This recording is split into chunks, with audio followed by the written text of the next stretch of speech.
하나님의 말씀을 보겠습니다. 구약 성경입니다. 사사기 말씀입니다. 구약 성경 362페이지에 있습니다. 362페이지 사사기 2장입니다. 사사기 2장 1절에서 5절까지 기록된 말씀을 보겠습니다. 사사기 2장 1절에서 5절입니다. 같은 목소리로 기록된 말씀을 읽겠습니다. 여호와의 사자가 길갈에서부터 보김으로 올라와 말하되 내가 너희를 애굽에서 올라오게 하여 내가 너희의 조상들에게 맹세한 땅으로 들어가게 하였으며 또 내가 이르기를 내가 너희와 함께한 언약을 영원히 어기지 아니하리니 너희는 이 땅의 주민과 언약을 맺지 말며 그들의 제단들을 헐라 하였거늘 너희가 내 목소리를 듣지 아니하였으니 어찌하여 그리하였느냐. 그러므로 내가 또 말하기를 내가 그들을 너희 앞에서 쫓아내지 아니하리니 그들이 너희 옆구리의 가시가 될 것이며 그들의 신들이 너희에게 울무가 되리라 하였으노라. 여호와의 사자가 이스라엘 모든 자손에게 이 말씀을 이르매 백성들이 소리를 높여 운지라. 그러므로 그곳을 이름하여 보김이라 하고 그들이 거기서 여호와께 제사를 드렸더라. 아멘. 함께 예배하는 모든 분들 가운데 이 말씀의 축복이 함께 하시기를 주님의 이름으로 축원합니다. 우리는 1장에서 이스라엘 민족이 가나안 땅을 이렇게 점령해 들어갑니다. 하나님은 이스라엘 가나안 땅을 점령할 때에 가나안 땅에서 모든 가나안 족속을 다 쫓아내라고 그렇게 명령을 하셨습니다. 그러나 이스라엘 민족은 하나님의 명령을 어기고 가나안 족속들을 다 쫓아내지 않았습니다. 사사기 1장을 보시면 단 지파 같은 경우에는 도리어 아모리 사람들에게 쫓겨가지고 그 산으로 가서 사는 그런 형편이 돼 버리는 것을 보게 되어집니다. 하나님은 가나안 땅에서 가나안 족속을 다 몰아내고 그 땅이 오직 하나님만 섬기는 땅, 약속의 땅이 되게 하라고 말씀하셨지만 그들은 적을 남겨두고 있다고 하는 것이죠. 그때에 이제 2장이 시작이 되는 것입니다. 2장 1절을 보시면 여호와의 사자가 길갈에서부터 보김으로 올라와 말하되라고 말하고 있습니다. 명령을 쫓아 가나안 족속들을 가나안 땅에서 다 쫓아내지 않고 그곳에서 그들과 함께 동거하고 있을 때에 여호와의 사자가 이스라엘 앞에 나타났다고 하는 것입니다. 여기에 나타난 여호와의 사자가 누구일까요? 출애굽기 3장을 좀 보겠습니다. 1절입니다. 모세가 그 장인 미디안 제사장 이드로의 양 무리를 치더니 그 무리를 광야 서쪽으로 인도하여 하나님의 산 호렙에 이르매 여호와의 사자가, 여기서 여호와의 사자가 지금 모세에게 나타납니다. 떨기나무 불꽃 가운데서 그에게 나타나시니라. 그가 보니 떨기나무에 불이 붙었으나 사라지지 아니하는지라. 이에 가로되 내가 돌이켜 가서 이 큰 광경을 보리라. 떨기나무가 어찌하여 타지 아니하는고 하는 동시에 여호와께서 그가 보려고 돌이켜 오는 것을 보신지라. 그 1절 2절에서는 여호와의 사자가 그 떨기나무 불꽃 가운데서 모세에게 나타났잖아요. 근데 4절에서는 그 불꽃 가운데서 말씀하시는 분이 누구시냐? 그러면 여호와시다, 이렇게 말씀하고 있는 것을 보게 되어집니다. 그러니까 여호와의 사자가 누구냐? 그러면 여호와께서 보내신 여호와라는 것을 알 수가 있습니다. 그 여호와께서 보내신 여호와셔요. 그러니까 우리가 쉽게 이해하면 하나님이 보내신 하나님이시죠. 여러분, 하나님이 보내신 하나님이 누구시죠? 예수님이셔요. 예수님이신 거예요. 그러니까 하나님이 보내신 하나님, 그러니까 성부 하나님이 보내신 성자 하나님, 그분이 누구시냐면 예수님이시죠. 예수님이시죠. 그러니까 여호와의 사자, 모세 앞에 나타난 여호와의 사자가 누구냐? 그러면 여러분 구약에 바로 나타나신 예수님이라는 것을 우리가 알 수가 있는 것이죠. 사사기 6장 12절 6장을 한번 보겠습니다. 거기 이제 기드온 이야기가 나오는데 이 기드온에게도 여호와의 사자가 등장하는 걸 봅니다. 12절입니다. 여호와의 사자가 기드온에게 나타나 이르되 큰 용사여 여호와께서 너희와 함께 계시도다 하매 기드온이 그에게 대답하되 오 나의 주여 여호와께서 우리와 함께 계시면 어찌하여 이 모든 일이 우리에게 일어났나이까? 또 우리 조상들이 일찍이 우리에게 이르기를 여호와께서 우리를 애굽에서 올라오게 하신 것이 아니냐 한 그 모든 이적이 어디 있나이까? 이제 여호와께서 우리를 버리사 미디안의 손에 우리를 넘기셨나이다. 이 기드온의 이 그 분노, 이 기드온이 하나님을 향해서 지금 따지고 있는 이 내용은 사실 저와 여러분이 일상에서 하나님에게 따지고 싶은 그 내용 아니겠습니까? 그런데 14절에서 이렇게 되어 있습니다. 여호와께서 그를 향하여 이르시되 너는 가서 너의 힘으로 이스라엘을 미디안 손에서 구원하라 내가 너를 보낸 것이 아니냐 하시니라 라고 말씀하십니다. 그러니까 12절에서는 여호와의 사자가 기드온에게 나타났는데 말씀하시는 분은 누구셔요? 여호와셔요. 그러니까 여호와의 사자가 바로 여호와께서 보내신 여호와, 하나님께서 보내신 하나님, 곧 예수 그리스도이심을 우리가 알 수가 있다고 하는 것이죠. 그러니까 지금 사사기 2장에서 나타나신 여호와의 사자가 누구시냐면 바로 여호와께서 보내신 여호와이신 예수 그리스도, 구약에 바로 나타나신 예수 그리스도이심을 저와 여러분이 기억할 필요가 있는 것입니다. 이 여호와의 사자가 되시는 예수 그리스도께서는 이스라엘 민족이 애굽에서 나와서 이제 광야를 통과하여 가나안 땅까지 들어갈 때에 바로 그 하나님께서 어떻게 하셨습니까? 출애굽기 23장 20절을 보십시오. 내가 사자를 내 앞서 보내어 길에서 너를 보호하여 너로 내가 예비한 곳에 이르게 하리니 너희는 삼가 그 목소리를 청종하고 그를 노엽게 하지 말라. 그가 너희의 허물을 사하지 아니할 것은 내 이름이 그에게 있음이라. 내가 그 목소리를 잘 청종하고 나의 모든 말대로 행하면 내가 내 온수에게 온수가 되고 내 대적에게 대적이 될지라. 나의 사자가 내 앞에 가서 아모리 사람과 헷 사람과 브릿 사람과 가나안 사람과 히 사람과 여부스 사람에게로 인도하고 나는 그들을 끊으리니 너는 그들의 신을 숭배하지 말며 섬기지 말며 그들의 소위를 본받지 말고 그것들을 해파하며 그 주상을 타파하고 너의 하나님 여호와를 섬기라. 그리하면 여호와가 너의 양식과 물에 복을 내리고 너희 중에 병을 제하리니 내 나라에 낙태하는 자가 없고 인태치 못한 자가 없을 것이라. 내가 너의 날수를 채우리라 라고 말씀합니다. 광야 생활을 할 때에 앞서 행하시는 하나님이 계셨어요. 그것을 출애굽기 23장에서는 내가 사자를 내 앞에 보내리니 곧 나의 사자, 곧 여호와의 사자라고 표현하고 있습니다.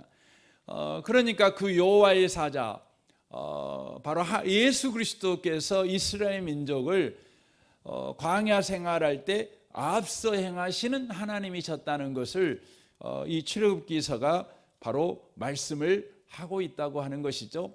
그리고 가나안 땅에 들어가게 하신 분도 예수 그리스도요. 그 일곱 족속 앞으로 인도하신 분도 바로 예수 그리스도시다. 이렇게 지금 출애굽기서가 말씀을 하고 있는 것이죠. 그래서 신명기 우리가 1장을 보면 이렇게 되어 있는 것을 우리가 보게 되어집니다. 30절에 보면 너희보다 앞서 가시는 너희 하나님 여호와께서 애굽에서 너희를 위하여 너희 목전에서 모든 일을 행하신 것 같이 이제도 너희를 위하여 싸우실 것이며 광야에서 너희가 당하였거니와 사람이 자기 아들을 아는 것 같이 너희 하나님 여호와께서 너희가 걸어온 길에서 너희를 아느사 이곳까지 이르게 하셨느니라 라고 말씀하죠. 그리고 33절에 보면 그는 너희보다 먼저 그 길을 가시며 장막 칠 곳을 찾으시고 밤에는 불로 낮에는 구름으로 너희가 갈 길을 지시하신 자신이라 라고 되어 있습니다. 이것은 지금 여기에 보면 앞서 행하시는 하나님, 또 광야에서 아들을 아는 것 같이 안아주시는 하나님, 또 먼저 그 길을 가시는 하나님, 장막 칠 곳을 찾아주시는 하나님, 불기둥과 구름기둥으로 갈 길을 지시하시는 하나님, 다 누구를 가르치고 있냐면 바로 구약에 나타나신 하나님이 보내신 하나님이신 바로 예수 그리스도를 바로 보여주고 있는 장면이라는 것을 우리가 기억하실 필요가 있다고 하는 것입니다. 그러니까 예수 그리스도는 신약에 어느 날 갑자기 짠 하고 나타나신 분이 아니시라 구약 속에 이미 성부 하나님과 한 팀이 되어서 바로 구원하시는 일을 하셨고 찾으시는 일을 하셨고 앞서 행하시는 일을 하셨고 인도하시는 일을 하신 하나님이시다는 것을 저와 여러분이 놓치시면 안 된다는 것이죠. 그래서 여러분 기독교 초기에 나타난 이단 중에 하나가 예수님은 그냥 하나님이 아니라 사람이다, 사람. 그런데 그 사람 중에서 특별하게 하나님이 선택한 사람이 예수다, 이렇게 바로 주장하지요. 지금도 이 주장을 하는 거대한 종교가 있어요. 예수님은 하나님이 아니라 사람이다, 특별한 사람이다, 그렇게 주장하는 종교가 있죠. 그게 뭡니까? 그게 바로 이슬람입니다. 이슬람은 예수님이라는 분이 참 뛰어나다, 이대한 분이시다, 이렇게 인정합니다. 얼마나 위대하냐면 바로 마호멧과 견줄 만큼 위대하다. 하지만 그분은 사람이고 선지자에 불과하다, 이렇게 가르치는 것이죠. 그래서 예수님은요, 여러분 그 꾸란에 보면 이 이슬람 사람들이 예수님을 믿거든요. 근데 어떻게 믿냐면 마호멧이 사람이고 선지자인 것처럼 예수는 사람이고 선지자로 믿어요. 그래서 예수님께서 우리는 어떤 예수를 믿냐면 우리의 죄를 짊어지고 십자가에 죽으신 대속 제물이 되신 예수님을 믿습니다. 그리고 죽음에서 3일 만에 부활하신 예수. 그래서 기독교의 큰 두 기둥이 뭡니까? 십자가와 부활이죠. 이 예수를 믿습니다. 그리고 그 예수가 이제 하늘로 올라가셔서 하나님 우편에 앉으심으로 우리 가운데 성령을 보내주심으로 예수께서 주신 구원이 바로 저와 여러분의 구원이 되게 하신 거죠. 예수님은 하나님이시라는 것이죠. 왜냐하면 예수님이 하나님이 아니라면 십자가에 죽은 죽음이 죄인의 죽음, 다만 사람의 죽음이라면 사람은 다 죄인이잖아요. 그러니까 그는 십자가에 죽었지만 자기 죄 때문에 죽은 것에 불과해요. 우리 죄 때문에 죽은 건 아니에요. 그런데 그가 3일 만에 부활하심으로 말미암아서 예수님은 우리 죄 때문에 우리 자신의 죄 때문에 죽으신 분이 아니라 우리 죄 때문에 죽으신, 바로 죄 없으신 하나님이 보내신 하나님, 바로 하나님이 구약 성경에 수많은 선지자들을 통해서 약속하신 하나님이 보내신 하나님, 바로 메시아시다, 이것을 입증하는 것이죠. 그러나 꾸란에서는 예수님은 어떻게 했냐면 십자가에 못 박혀 죽지 않습니다. 죽지 않고요, 그 꾸란에서는 이 마호멧이 하늘로 승천했다고 믿어요. 그와 같이 예수님도요, 그 십자가에 죽지도 않고 부활도 하지도 않고 그냥 부활해 버렸어요. 아니 그 승천해 버렸어요. 이렇게 믿는 거예요. 여러분, 예수님은 사람 중에서 특별한 사람을 하나님이 선택하여 네가 십자가에 죽어야 되겠다 해갖고 된 분이 아니에요. 여러분, 하나님이 보내신 하나님이셔요. 이 구약에서 계속해서 나타나시죠. 그러니까 여러분 신명기 1장 같으면은 그 예수님이 태어나시기 전 1500년 전에 일어난 사건이에요. 1500년 전. 그럼 여러분 1500년 동안이나 살아계실 수 있는 분은요 하나님밖에 안 계셔요. 그렇지 않습니까? 그렇죠. 여러분 사사기만 해도 그 예수님이 태어나기 거의 뭐 1400년, 1300년 전 분이셔요. 그러니까 예수님이라는 분이 사사기에도 나타나고 또 마태복음에도 나타나고 이건 있을 수 없는 거예요. 있을 수 없는 거예요. 오직 하나님이셔야만 되는 거예요. 그건 우기자는 것이 아니라 그게 합리적이죠. 그게 타당한 것이죠. 여러분 지금 사사기 2장에 지금 여호와의 사자가 지금 등장하고 있어요. 근데 그 여호와의 사자가 누구시냐? 바로 우리의 구원자 되시는 예수 그리스도, 하나님이 보내신 하나님, 여호와께서 보내신 여호와시라는 것을 저와 여러분이 놓치시면 안 되는 것입니다. 그런데 이 여호와의 사자가 어디서부터 지금 등장하냐면 보십시오. 2장 1절입니다. 여호와의 사자가 길갈에서부터 복임으로 올라와, 이렇게 되어 있어요. 여호와의 사자가 길갈에서 복임으로 이렇게 올라와서 말을 하시는 거죠. 왜 여호와의 사자가 길갈에서 복임으로 올라올까요? 우리가 그 부분을 오늘 좀 살펴보려고 해요. 내일은, 다음 주에는 이제 복임에서 왜 말씀하시는가 그 부분 살펴보기로 하고, 오늘은 여호와의 사자가 왜 길갈에서 이렇게 왔다고 표현하고 있는가, 이 부분을 좀 살펴보려고 합니다. 이 길갈이라는 동네가 이제 등장하는 성경은 여호수아서부터 등장을 합니다. 여호수아서에서 길갈이 어떤 사건이 일어나는 곳으로 등장하는가, 우리가 이걸 살펴볼 수가 있어요. 여호수아서에서는요 길갈에서 두 가지 사건이 등장을, 크게 보면 두 가지 사건이 등장을 합니다. 여호수아 4장 18절입니다. 여호와의 언약궤를 맨 제사장들이 요단 가운데 나오며 그 발바닥으로 육지를 밟는 동시에 요단물이 본 곳으로 도로 흘러 여전히 언덕에 넘쳤더라. 정월 10일에 백성이 요단에서 올라와서 여리고 동편 지경 길갈에 진침해, 이렇게 돼 있어요. 그러니까 이스라엘 민족이 이제 오늘날로 말하면 요르단 땅에서 요단강을 건넌 것이죠. 요단강을 건너는데 어떻게 건넜습니까? 언약궤를 앞세우고, 제사장들이 언약궤를 앞세우고 이제 요단강에 들어가는 거죠. 들어가자마자 요단강이 딱 멈추죠. 물이 멈추고 딱 갈라지는 겁니다. 그래서 이제 길을 건너가는 거죠. 건너가 가지고 바로 도착한 땅이 어디냐면 바로 길갈입니다. 그러니까 길갈은 가나안 땅 첫 땅이라는 걸 알 수 있어요. 첫 땅.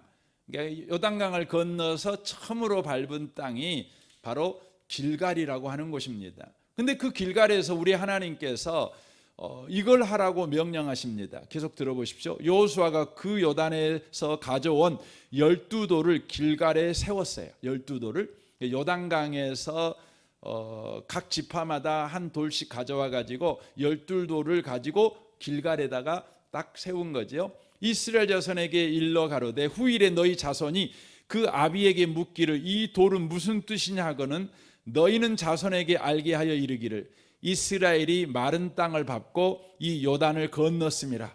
너희 하나님 여호와께서 요단물을 너희 앞에 마르게 하사 너희로 건너게 하신 것이 너희 하나님 여호와께서 우리 앞에 홍해를 마르시고 우리로 건너가게 하심과 같나이다. 이는 땅의 모든 백성으로 여호와의 손이 능하심을 알게 하며 너희로 너희 하나님의 여호와를 영원토록 경외하게 하려 하심이라 라고 말씀합니다.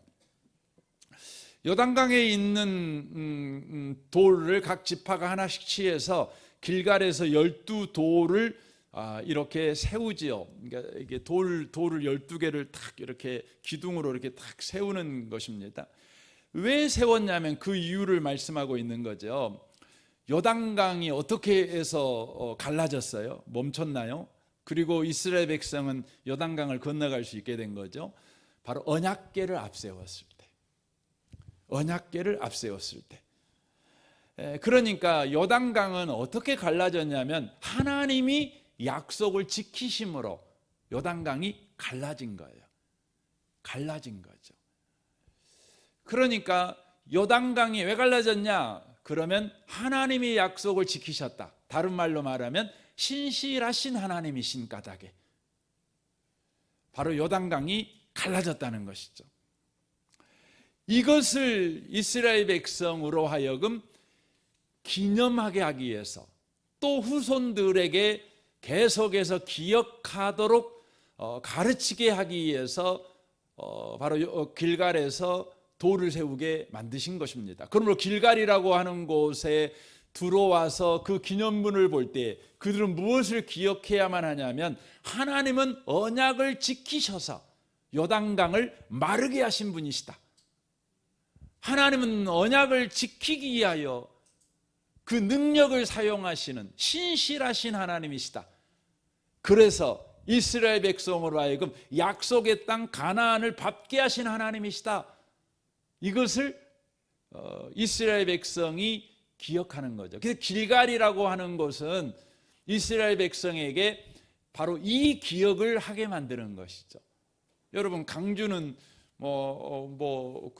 그 대한민국 사람들에게 또 아시아의 사람들에게 아니 세계인들에게 어떤 도시로 여러분 상징되는 도시입니까? 말할 것도 없죠. 민주화의 상징 아니겠습니까? 강주 그러면 민주화입니다. 강주는. 그래서 강주 말하면 민주화가 먼저 생각나는 것이죠. 이번에 기아 타이거즈가 그냥 우승하니까 그 MBC 아나운서가 그런 멘트 했지 않습니까? 이 기아 이 야구로 그 어려운 때를 이겨낸 도시라고. 이게 그 민주하고 야구하고는 사실 관계가 없는 것 같은데 그걸 연결해 갖고 멘트를 이렇게 했어요. 근데 정말 저도 그 멘트 들으면서 굉장히 울컥하고 감동이 되더라고요.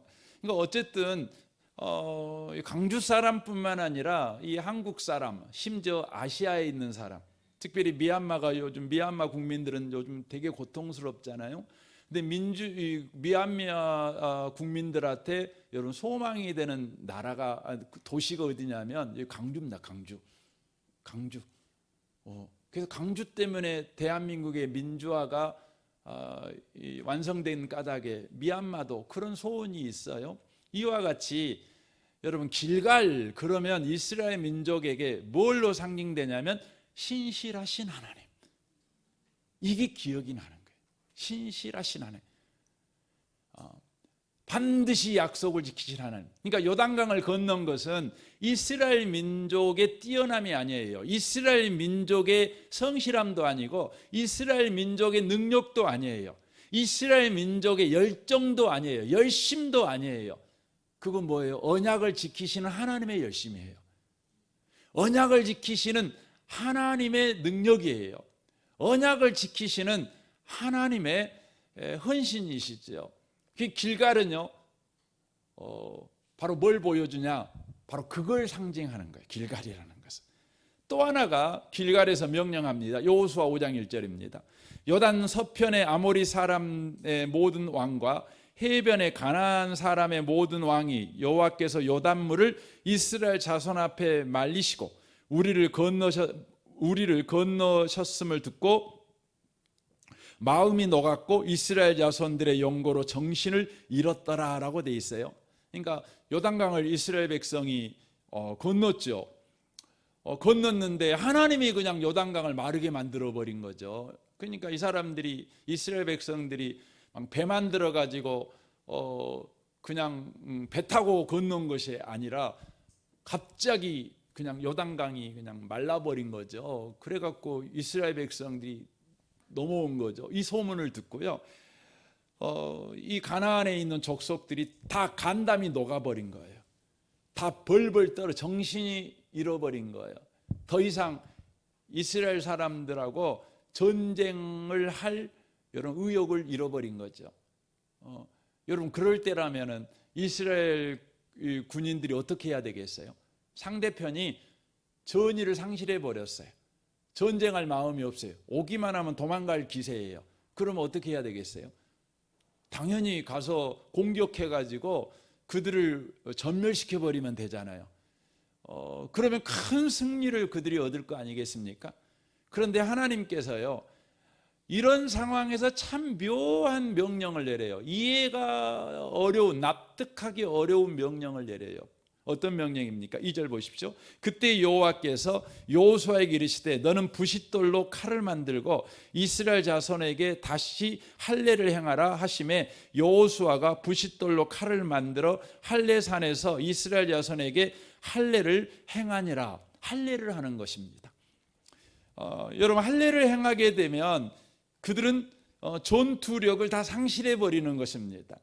상대방보다 더 연약한 상태가 돼 버리는 것이죠. 그럼에도 불구하고 우리 하나님께서는 이스라엘 백성들에게 할례를 행하라고 말합니다. 그러면서 할례를 행하는 이유를 말하게 합니다. 4절 보십시오. 여호수아가 할례를 시행하는 까닭은 이것이니 애굽에서 나온 모든 백성 중 남자 곧 모든 군사는 애굽에서 나온 후 광야 노중에서 죽었는데 그 나온 백성은 다 할례를 받았으나 오직 애굽에서 나온 광야 노중에서 난 자는 할례를 받지 못하였음이라. 이스라엘 자손들이 여호와의 말씀을 청종치 아니하므로 여호와께서 그들에 대하여 맹세하사 그들의 열조에게 맹세하여 우리에게 하신 땅 곧 젖과 꿀이는 땅을 그들로 보지 못하게 하리라 하시매, 여호와께서 나온 족속 곧 군사들이 다 멸절하기까지 40년 동안 광야에서 행하였더라. 그들의 대를 잇게 하신 이 자손에게 여호수아가 할례를 행하였으니 길에서는 그들에게 할례를 행치 못하였으므로 할례 없는 자가 되었음이더라. 온 백성에게 할례를 행하기에 피라매 백성이 진중각 처소에 행하여 낫기를 기다릴 때에 여호와께서 여호수아에게 이르시되 내가 오늘 애굽의 수치를 너희에게서 굴러가게 하였다 하셨으므로 그곳 이름을 오늘까지 길갈이라 하느니라 라고 되어 있습니다. 굴러가게 했다, 이게 길갈이라는 뜻이거든요. 무엇을 굴러가게 했다고요? 애굽의 수치를 바로 굴러가게 하셨다라고 말하는 것이죠. 그러니까 애굽의 수치를 굴러가겠다는 의미는 애굽의 수치를 바로 제거해 버렸다, 이런 의미입니다. 그러니까 할례라는 의미가 뭐냐면 애굽의 수치를 제거해 버린 것이죠. 그러니까 애굽에서 그들은 400년 동안 애굽의 노예 생활을 했습니다. 노예 생활을 했어요. 그런데 지금 할례를 통하여서 이제 너희들은 애굽의 노예된 백성이 아니라 하나님의 언약 안에 있는 언약 백성이다, 이 표시로 뭘 하는 거죠? 할례를 행하는 거예요, 길갈에서. 그러니까 길갈에서 좀 전에 돌기둥 12개를 세웠죠. 그 12개가 의미하는 게 뭐라고요? 언약을 지키시는 신실하신 하나님. 그리고 할례를 행함으로 뭐 하는 거죠? 이제부터 우리는 애굽에 노예된 옛 신분에서 이제 완전히 잘려져 하나님의 언약 백성이 된 자들, 우리는 하나님의 언약 백성 된 자라고 하는 것을 바로 의미하는 것입니다. 하나님의 언약 백성이다, 우리는. 이것을 바로 지금 길갈에서 하고 있는 것을 알 수가 있다고 하는 것이죠. 이 할례라고 하는 것이 우리 신약에 들어와서는 이것이 바로 세례로 그렇게 계승됩니다. 그러니까 행위가 계승되는 것이 아니라 그 정신이 계승되는 것이에요.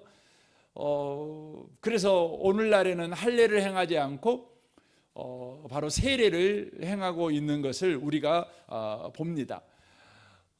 이 세례가 뭔지에 대해서 잘 기록해 놓고 있는 성경이 바로 로마서 6장입니다. 여러분 집에 가셔서 로마서 6장을 한번 다 읽어보시면 이 할례라고 하는 것이 뭐냐? 그러면 한마디로 말하면 옛사람은 죽고 새 사람으로 사는 거예요. 옛사람은 죽고 새 사람으로 사는 거죠. 그래서 이제 우리 성경으로는 세례로 돼 있죠. 세례라고 하는 건 한문을 보면은 우리 세수할 때 그 세자를 씁니다. 그러니까 물을 뿌린다는 의미죠. 물을 뿌려요. 그런데 이제 우리 장로교에서는 또 거의 대부분 이제 세례로 그렇게 번역하고 있지만 원문은 더 정확하게 말하면 침례가 더 사실은 그 원문에 가까운 겁니다. 이 침례라는 게 뭐예요? 잠긴다는 거죠. 잠기 침수 뭐 이런 거 있잖아요. 그러니까 그 사람이 물 속에 들어가는 거죠. 물 속에 들어가면 죽지 않습니까? 죽었다가 다시 살아나는 것이죠. 그래서 우리가 이 부분을 좀 살펴봐야 되는데 로마서 6장 6절을 좀 보겠습니다. 우리가 알거니와 우리의 옛사람이 예수와 함께 십자가에 못 박힌 것은 죄의 몸이 죽어 다시는 우리가 죄에게 종노릇하지 아니하려 함이니 이는 죽은 자가 죄에서 벗어나 의롭다 하심을 얻었음이라. 만일 우리가 그리스도와 함께 죽었으면 또한 그와 함께 살 줄을 믿노니. 이게 뭐예요? 이게 세례입니다. 이게 세례. 이게 구약적 용어로 말하면 할례가 되는 거죠. 그러니까 예수와 함께 죽어버린 거예요. 죽어버렸죠. 그리고 예수와 함께 다시 살죠. 이는 그리스도께서 죽은 자 가운데서 살아나셨음에 다시 죽지 아니하시고 사망이 다시 그를 주장하지 못할 터인 줄 알미로다. 그가 죽으심은 죄에 대하여 단번에 죽으심이요 그가 살아계심은 하나님에 대하여 살아계심이니 이와 같이 너희도 너희 자신을 죄에 대하여 죽은 자요 그리스도 예수 안에서 하나님에 대하여는 살아있는 자로 여길지어다. 그러므로 너희는 죄가 너희 죽을 몸을 지배하지 못하게 하여 몸의 사욕에 순종하지 말고 또한 지체를 불의의 무기로 죄에게 내주지 말고 오직 너희 자신을 죽은 자 가운데서 다시 살아난 자같이 하나님께 드리며 너희 지체를 의의 무기로 하나님께 드려라 라고 말합니다.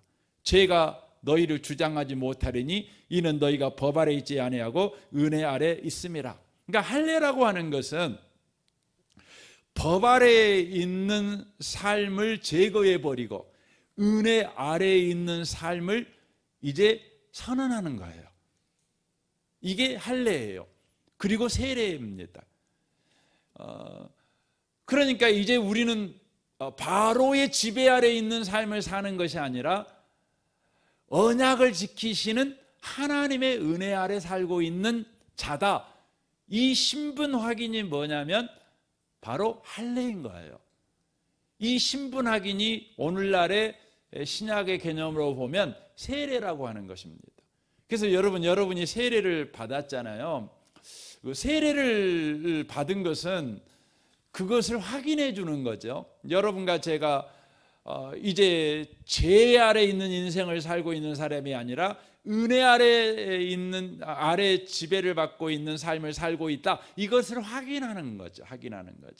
그래서 여러분이 세례 받았다면 여러분의 인생과 여러분의 신분과 여러분이 살고 있는 시대를 바르게 이해하셔야 돼요. 기억하셔야 돼요. 고린도후서 5장 17절에 보면 그리스도 안에 있는 사람은 누군지 새로운 피조물이다 이렇게 돼 있잖아요. 거기서 말하는 새로운 피조물이라는 의미는 새로운 시대를 살고 있다는 거죠. 이것은 이제 우리는 아담의 계보를 잇는 시대를 살고 있는 것이 아니라 예수의 계보를 잇는 시대를 살고 있다는 거예요. 그래서 마태복음 1장이 아브라함과 다윗의 자손 예수 그리스도의 세계라라고 등장합니다. 여러분이 마태복음 1장을 성경이 있으시니까 한번 봐보시면 좋겠어요. 여기 보시면 그 마태복음 1장이 이게 족보가 나옵니다.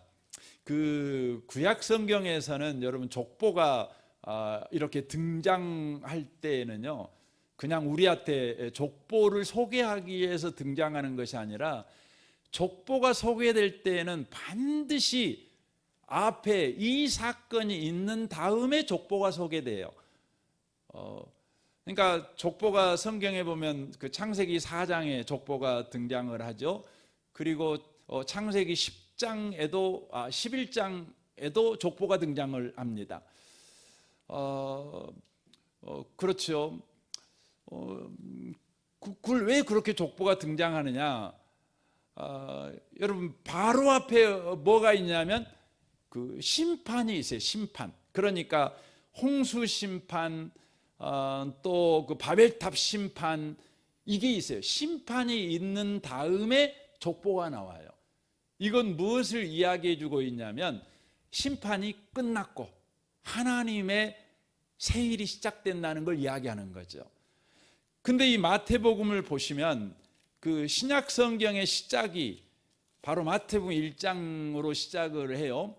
그러니까 여러분 이제 우리 성경으로는 이제 그 구약의 마지막이 말라기잖아요. 그러니까 이 말라기가 있고 나서 400년 동안 계시가 없어요.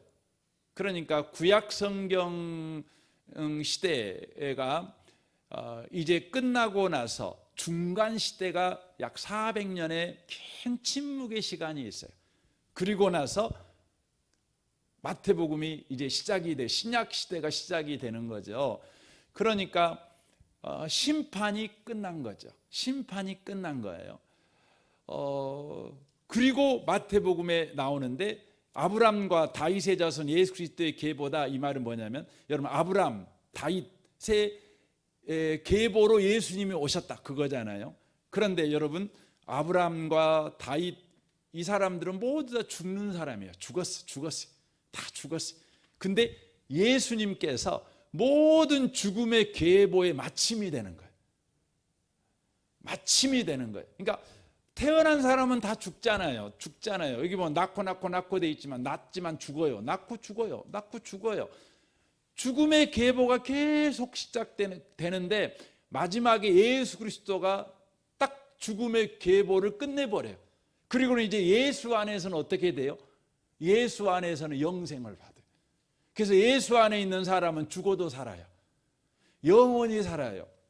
여러분과 저는 육신적으로 한 번 죽겠지만 두 번째 사망에는 들어가지 않죠. 우리는 둘째 사망이 없는, 우리는 둘째 부활에 참여하는 자가 된다는 거죠. 첫째 부활은 우리가 예수 믿는 것이 첫째 부활이죠.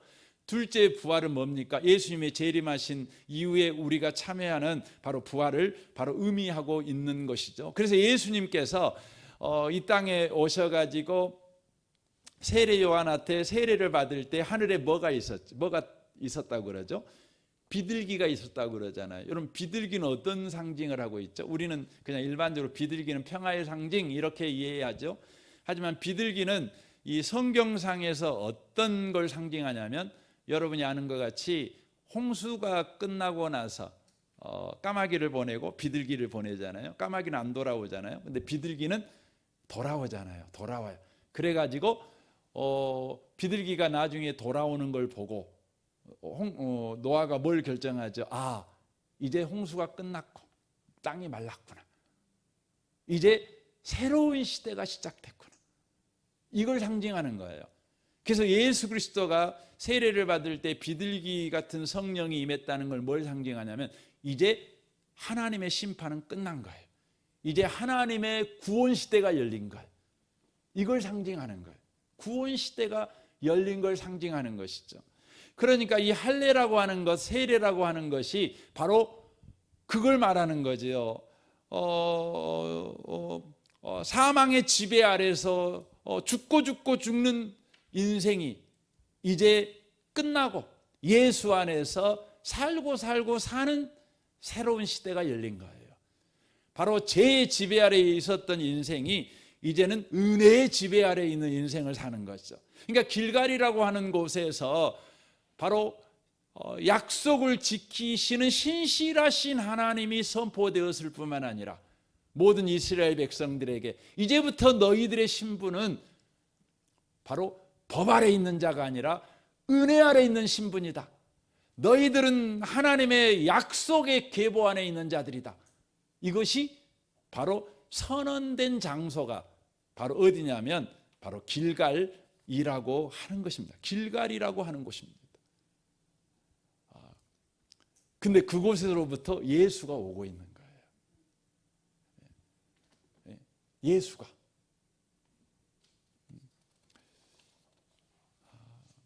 이게 중요한 것이죠. 중요한 것이죠.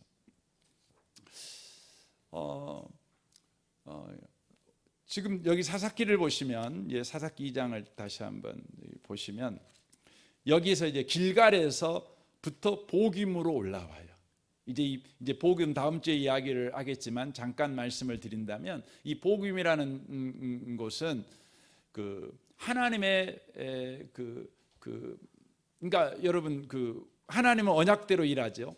이게 선언됐어요. 신실하신 하나님으로 선언됐어요. 우리는 언약 백성이라고 또 선언됐어요. 그러면 저와 여러분이 인생을 살아가는 방식은 어떠해야 되겠어요?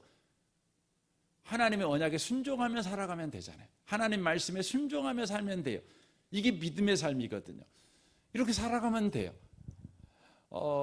근데 이 사사기는 여호수아서와 똑같은 그런 역사적인 그 과오를 범해요. 그러니까 이스라엘 백성이 여리고를 이 길갈에서 너희 하나님은 신실하신, 약속 지키는 신실하신 하나님이다, 이게 선언되었고, 너희들은 하나님의 언약 백성이야. 그러므로 너희들은 하나님의 말씀대로 순종하면 이 전쟁에서 계속 승리하는 삶을 살아가. 요단강이 갈라져 버린 것 같이 너희들 앞에 어떤 장애물도 다 갈라져, 망해. 너희들은 승리자가 될 거야. 승승장구해. 이걸 가르쳐 주는 거죠. 과연 그 첫 번째 전쟁이 뭐죠? 이 길갈에 이 사건이 있는 다음 첫 번째 전쟁이 뭐냐면 여리고 전쟁이에요. 여리고에서 그들이 뭐 했어요? 총 들고 싸맸나요? 아니에요. 하나님 말씀에 그냥 순종했어요. 그냥 순종했더니 어떻게 해요? 여리고가 그 두꺼운 담이요, 무너져고 길이 돼 버렸어요. 요단강이 갈라진 것처럼 그냥 이 길이 돼 버린 거예요. 길이 돼 버린 거죠. 성이 길이 돼 버린 거예요. 근데 그 다음에 나온 성이 뭐예요? 아이성이에요. 아이성이죠. 이들이 아이성에서는 어떻게 해요? 아이성에서는 하나님이 언약을 지키셔서 요단강이 갈라지고 여리고가 무너졌는데 그들은 이 하나님을 잊어먹어 버려요. 그리고 자신들이 언약 백성이라는 걸 잊어먹어 버려요. 그래서 그들은 하나님의 말씀에 순종해야 되는 사람이라는 걸 잊어먹어 버리고 뭐 하죠? 자기들끼리 통박 굴려요. 머리 굴려. 자기들이 보기에 아유 그냥 몇 명 데리고 가서 싸움하면 이기겠다. 그거 싸움으로 올라가요. 그래갖고 아이성에서 어떻게 돼요? 큰 패배를 경험해요. 그 아이성이 어디냐면 바로 여기 이 2장에 나오는 복임이에요. 복임이에요. 다음 주에 이제 이 부분은 더 자세하게 나누도록 그렇게 하겠습니다. 사랑하는 성도 여러분, 오늘 여러분과 제가 기억하셨으면 좋겠습니다. 하나님은 신실하신 하나님이세요. 약속 때문에, 약속 지키시기 때문에 요단강도 갈라지고 여리고도 무너지고 뭐 그런 거예요. 그리고 그 요단강 갈라진 대로 걸어 들어간 사람들은 누구예요? 여러분, 언약 백성들. 그 언약 백성들이 하나님의 신실하심을 믿고 그냥 순종해서 들어간 거죠. 또 여리고도 순종해서 도니까 무너진 거예요. 그러니까 여러분과 저는 꼭 기억하셔야 돼요. 여러분과 제가 오늘 인생을 여러분 살아갈 때 우리의 인생에서 우리가 길갈을 잊어먹어 버리면 안 돼요. 우리 인생이 길갈이에요. 그래서 우리 인생에는 두 가지 이때한 진리가 선포됐어요. 선언됐어요. 그게 뭐냐면 하나님은 약속을 지키는 신실한 하나님이다. 우리는 언약 백성이다. 이게 선언됐어요. 그러므로 여러분의 남은 생애가 머리 굴려 살지 마시고요. 하나님의 말씀에 순종함으로 살아가시는 그런 귀한 분들 다 되시기를 주님의 이름으로 축원합니다. 아멘. 우리 같이 기도하겠습니다. 오늘 말씀을 우리 생각하면서 주님, 우리에게 이런 신비하고 놀라운 인생을 허락하셔서 감사합니다. 하나님은 우리 인생의 신실하신 하나님이십니다. 이걸 잊지 않게 하시고, 또 우리는 예수님 때문에 하나님의 언약 백성이 되었습니다. 죄 아래 있는 자, 법 아래 있는 자가 아니라 은혜 아래 있는 자가 되었습니다. 주님, 순종함으로 살아가는 자, 믿음으로 살아가는 자가 되게 하시옵소서. 믿음으로 살아갈 때 요단강도 갈라지고 여리고도 성벽이 길이 되는 역사 일어날 줄 믿습니다. 우리 인생의 장애물이 다 길이 될 줄 믿습니다. 우리 같이 한번 통성으로 기도하겠습니다. 오 하나님 아버지, 감사합니다. 이 밤에 우리가 참으로 말씀을 우리가 들으며 다시 생각하는 것은, 우리 인생이 길갈인 것을 고백합니다. 신실하신 하나님, 그 하나님이 우리 인생 가운데 선언되었습니다. 살아온 날들을 뒤돌아볼 때 과연 그렇습니다. 하나님은 신실하신 하나님이십니다. 또한 우리는 언약 안에 있는 백성입니다. 언약 백성입니다. 우리는 법 아래 있는 자가 아니라 은혜 아래 있는 자입니다. 그러므로 하나님의 말씀에 순종하며 나가는 자, 믿음으로 나아가는 자 되게 하여 주옵소서. 주님, 하나님 아버지, 우리 인생을 뒤돌아보면 우리 인생이 길갈이었음을 고백합니다. 과연 하나님은 신실하신 하나님이셨습니다. 또 우리는 언약 백성이었고 은혜 아래 사는 사람들이었습니다. 하나님이 언약을 지키시는 그 신실함 때문에 우리 인생에 수많은 위기가 있었고, 수많은 넘어짐이 있었고, 수많은 공허함이 있었지만 그것들에게 우리 인생을 빼앗기지 아니하고 이렇게 우리 인생이 여기까지 살아올 수 있었음을 고백합니다. 또한 살아온 날들을 되돌아보니 우리는 언약 백성이었고 은혜 아래 사는 자들이었습니다.